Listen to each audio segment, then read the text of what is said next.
18 साल का मुकुल आज बहुत खुश था। वो घर पहुंचने की जल्दी में था, लेकिन शहर की भीड़ और उस पर बस का हर स्टॉपेज पे रुकना उसे बिल्कुल अच्छा नहीं लग रहा था।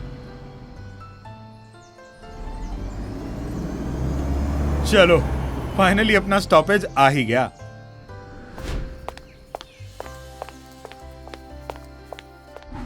क्या रहा तेरा रिजल्ट?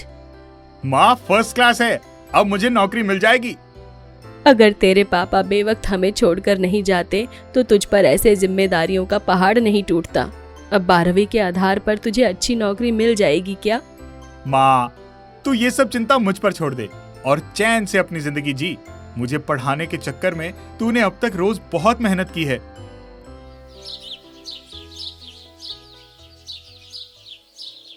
बेटा, नौकरी मिल जाएगी, निराश नहीं होते, ऊपर वाले पर विश्वास रख। हाँ माँ। प्रतिदिन की तरह मुकुल इंटरव्यू देने के बाद निराश परेशान सा एक पार्क में जा बैठा। उसे बहुत जोर से भूख लग रही थी। तभी उसे याद आया कि माँ ने लंच दिया है। टिफिन में शहद रोटी देखकर वो और निराश हो गया।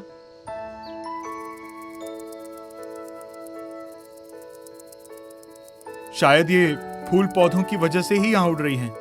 मुकुल को आश्चर्य हुआ कि इतने रंगीन फूलों को छोड़कर ये तितलियां उसके पीछे क्यों पड़ी हैं।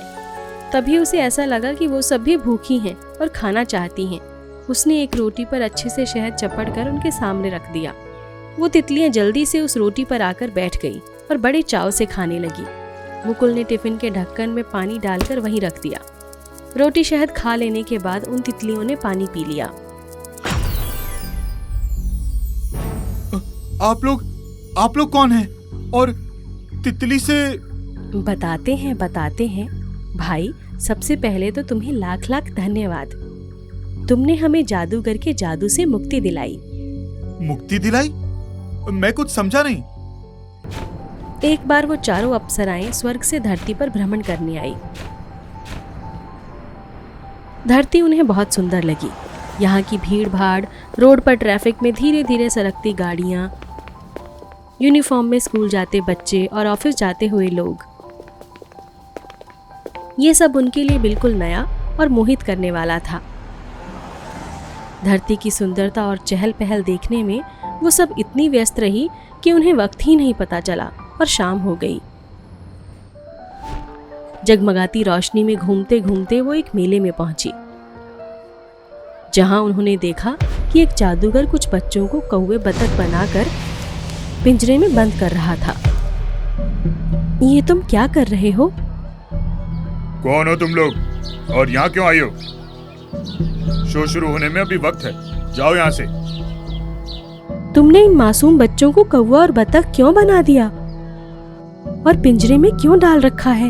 लड़कियों, कहा ना मैंने, तुम लोग यहाँ से जाओ। ये मेरा काम है, मेरे काम में दखलंदाजी मत करो। जादूगर के डांटने पर वो लोग वहीं नेट की आड़ में छुप गई। जब जादूगर वहां से चला गया तब वो पिंजरे के नजदीक गई। पिंजरे में कौवा बतख को तड़पता देख वो अप्सराएं पिघल गई। उन्होंने अपनी शक्ति से उन्हें वापस बच्चा बना दिया और उन बच्चों को छुड़ाकर वहां से भगा दिया। तभी वहां जादूगर आ गया और इन अप्सराओं को अपने जादू से तितली बनाकर उस पार्क में छोड़ दिया। हे भगवान, अब हमें आप ही बचा सकते हो। हम तो यहाँ बुरी तरह फंस गए हैं और अब तो हम अपनी शक्तियां भी इस्तेमाल नहीं कर पा रहे हैं। उनकी व्यथा सुनकर नारद जी खबर लेने आए। ये तो जादू का जाल है। जिसने आप पर जादू किया है वही इस जादू को खत्म कर सकता है। आप कुछ भी नहीं कर सकते क्या प्रभु? मैं इस जादू से मुक्ति का एक रास्ता बता सकता हूँ। तो बताइए ना। कोई आप लोगों को पेट भर खाना खिला देगा तो आप चारों अपने वास्तविक रूप में आ जाएंगे। तब से हम चारों उस दिन का इंतजार कर रहे थे। आज हम तुम्हारी वजह से अपने वास्तविक रूप में आ पाए हैं। ये लो हमारी तरफ से एक छोटा सा तोहफा। तुम इसका सावधानी से इस्तेमाल करना।